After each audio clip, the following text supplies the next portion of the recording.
What if a move meant to crush Russia's war machine ended up shaking America's own economy? Former President Donald Trump is playing economic hardball, threatening 100% tariffs on countries still buying Russian oil. His target is peace in Ukraine. But the real shock may hit closer to home. Exploding prices, angry consumers, strained trade relations, and rising oil costs that could rattle every American wallet. Is the cure worse than the disease? Washington, D.C., August 6, 2025. Former U.S. President Donald Trump's escalating efforts to pressure Russia into ending the war in Ukraine have sparked growing alarm among economists, businesses, and foreign governments alike. This week marks the deadline for Trump's controversial plan to impose secondary sanctions in the form of 100% tariffs on any country that continues purchasing Russian oil. But while aimed at Moscow, experts warn the collateral damage could hit America's own economy hardest. What are secondary sanctions? Secondary sanctions are a powerful tool used by governments to penalize third-party countries or entities that do business with a sanctioned nation. Trump's version would target countries like India and China, two of the world's largest buyers of Russian crude, and major U.S. trading partners. According to Trump, the intent is clear: no peace, no trade. He declared last month, giving Russian President Vladimir Putin a 50-day deadline to withdraw from Ukraine or face economic firepower.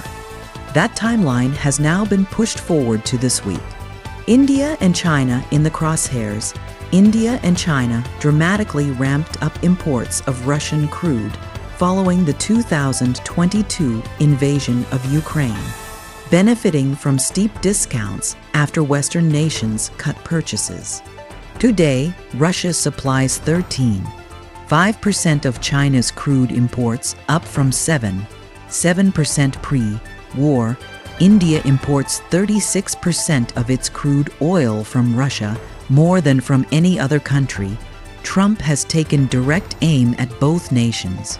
On Tuesday, he promised to raise tariffs on Indian imports very substantially within 24 hours.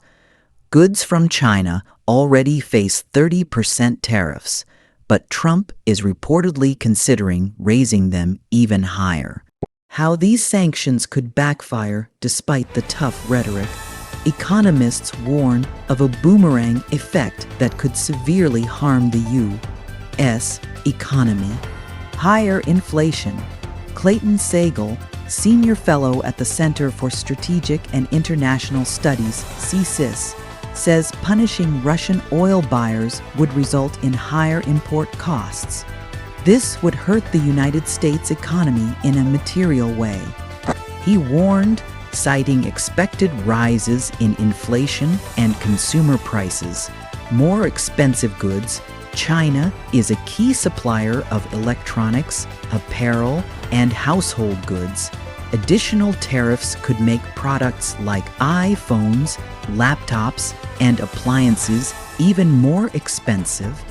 The U.S. consumer would get upset with that, says Giovanni Stanovo, a commodity analyst at UBS Wealth Management. Business profit losses. American companies reliant on foreign imports or global supply chains would see their profit margins shrink. Higher operating costs could lead to job losses, wage freezes, and reduced business investment. Oil price volatility. Russia exports 7 million barrels of oil per day, around 5% of global supply. Limiting that flow could spike global oil prices, affecting American energy markets despite domestic production. Russia is too big to fail in oil markets, Stanovo added. These volumes cannot be easily replaced. Strategic and diplomatic concerns beyond economics. Trump's tariffs risk alienating strategic partners. India and China, despite tensions with Washington, remain critical players in global diplomacy. Some analysts say the move could drive both countries closer to Moscow, undermining U.S. efforts to isolate Putin. Moreover, China may not take Trump's threats seriously, remembering how he introduced and then walked back Cripple, the tariffs earlier this year amid trade negotiations. Trump blinked first. Stonovo noted, adding that Trump may not withstand the domestic political backlash if American consumers feel the pinch. Will Trump follow through? Many doubt whether Trump will enforce the full 100% tariff. Experts suggest he may instead opt for 10-30% tariffs, a level that would still carry geopolitical weight but pose less risk to the U.S. economy. Draconian levels will just be perceived as a bluff, Sagel explained, because they'll hurt the U.S. just like they'll hurt the other guys. If implemented, even moderate tariffs could push countries like India to diversify their oil imports, but they might also retaliate by targeting American exports in return, worsening the global trade environment. What happens next? Trump's envoy, Steve Witkoff, is scheduled to visit Moscow this Wednesday, just before the deadline. His mission: gauge whether Putin will move toward peace or call Trump's bluff. Regardless, the world's attention is now fixed on the potential fallout of the former president's high-stakes gamble. One thing is clear: attempts to isolate Russia through secondary sanctions may end up isolating America from its own economic stability. What if a move meant to crush Russia's war machine ended up shaking America's own economy? Former President Donald Trump is playing economic hardball, threatening 100% tariffs on countries still buying Russian oil. His target is peace in Ukraine. But the real shock may hit closer to home: exploding prices, angry consumers, strained trade relations, and rising oil costs that could rattle every American wallet. Is the cure worse than the disease? This week marks Trump's newly moved-up deadline to apply sweeping secondary sanctions in the form of punitive tariffs aimed at countries that continue to import energy from Russia. The goal: to force Russian President Vladimir Putin into a peace settlement over the war in Ukraine. Trump's special envoy, Steve Witkoff, is set to travel to Moscow just before the tariffs take effect, signaling one last chance for negotiation. But few in the geopolitical arena expect Russia to bow. In Trump's own words, if Russia refuses to make peace, then those who enable it financially must share the cost. That includes China and India, two countries that have ramped up purchases of discounted Russian oil since the start of the Ukraine conflict. India now gets 36% of its crude oil from Russia, the largest share of any foreign supplier. China has also doubled its Russian oil intake, now accounting for 13.5% of its crude imports. But both countries are crucial to the U.S. economy as well. Together, they represent more than $500 billion in trade with the United States annually. Trump has been vocal and firm in recent speeches, declaring his intention to hit India with very substantial tariffs within 24 hours if it doesn't pull back from buying Russian crude. His tone on China has been even more aggressive.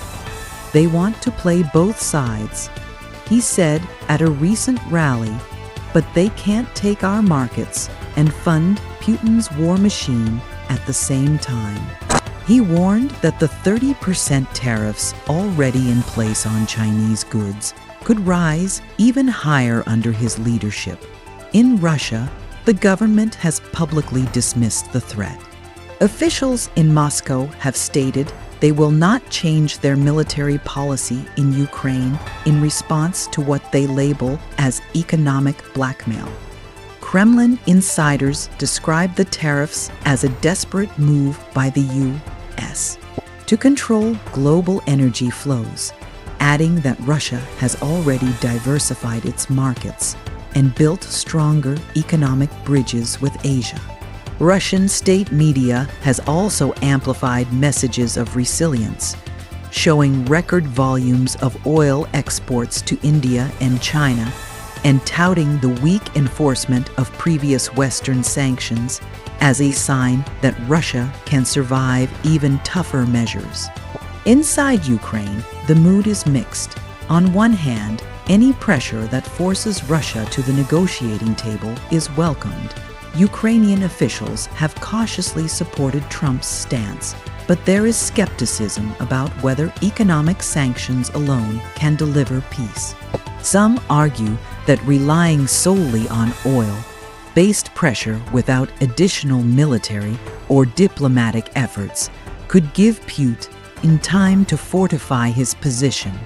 Nevertheless, Ukrainian leaders continue to urge the international community to maintain maximum pressure on Moscow, both economically and militarily. In China, the response has been pragmatic. Officials have neither confirmed nor denied any shift in their Russian oil purchases, but analysts in Beijing suggest that Trump's threats are being taken seriously, though not necessarily with panic. China remembers the previous U.S.-China trade war, when Trump imposed massive tariffs only to roll them back months later under domestic economic pressure. There is quiet confidence that the same cycle might repeat: aggressive threats, brief implementation, and eventual retreat due to backlash from American businesses and consumers. India, on the other hand, has reacted more defensively. The Indian government has reiterated its commitment to energy security and affordability, emphasizing that buying Russian oil is an economic necessity, not a political stance. Indian officials have also raised concerns that such tariffs would violate international trade norms and harm developing economies. Behind closed doors, there is clear frustration that India is being singled out when many European countries also continue to import Russian energy through intermediaries or in refined forms. Back in the U.S., economic experts are raising red flags. The secondary sanctions could lead to increased inflation, higher fuel prices, and disruptions in consumer goods markets. Everyday Americans could soon be paying more for gas, groceries, electronics, and even rent, as energy and manufacturing costs rise across the board. American companies heavily dependent on imports from India and China are already preparing for tighter margins and possible layoffs. Trump has defended the tariffs as necessary growing pains. Sometimes you have to suffer a little to win big, he said during a recent speech. We're done funding both sides of the war. It's time to make a stand for peace, for strength, for America. Supporters argue that this bold approach could break the current diplomatic stalemate and weaken Putin's ability to sustain the war. Critics, however, warn that the U.S. could end up paying the price while Russia continues selling oil elsewhere at higher prices. Even within American political circles, opinions are divided. Some Republican lawmakers support Trump's assertive stance, calling it a long overdue measure to end the war and assert U.S. dominance in global trade. Others worry that the plan lacks strategic foresight and could backfire by damaging relations with key allies in Asia. Democratic leaders, meanwhile, accuse Trump of using Ukraine as a pawn in his 2024 election campaign, leveraging global instability to position himself as a wartime president. Oil markets have already begun reacting. West Texas Intermediate, the U.S. oil benchmark, has seen price volatility amid growing uncertainty. If Russian oil flows are disrupted, global prices could spike, affecting not just the U.S., but the entire world economy. Economists say that even a small cut in Russian exports could cause prices to rise dramatically, considering Russia's position as a top 3 global energy supplier. Despite the threats, some analysts believe Trump may be bluffing or planning to use the tariffs as leverage in future negotiations. They point to his past behavior during trade wars, ramping up pressure before pulling back when the economic consequences became too costly at home.